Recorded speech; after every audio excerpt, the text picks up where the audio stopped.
Folks, Ranjit here, and welcome to my YouTube channel once again.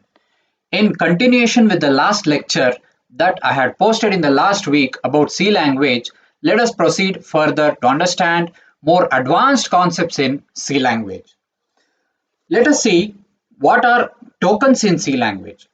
One or more characters in the character set are combined to form tokens in C language. What are the different tokens that we come across in C language?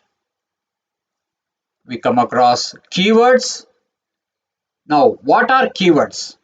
Keywords are words that have predefined meaning in C language. There are 32 keywords in C language totally, and some of them are listed here: auto, break, case, char, enum, register, static, and void. And the next concept in tokens is identifiers. Now friends, the question remains what an identifier is by looking at this picture. Identifiers are such type of words which do not have any predefined meaning, whereas keywords have predefined meaning in C language. And how can we understand it? By correlating it with practical example. Now friends, if we are owning our house will have one name associated with it.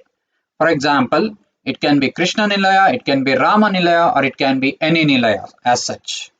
So similarly, in case of C language, every identifier is a name given to the memory location in computer.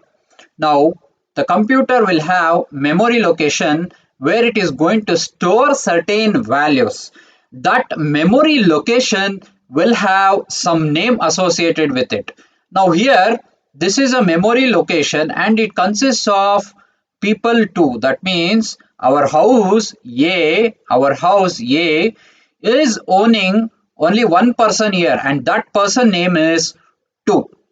And the name of this memory location where 2 resides is nothing but A.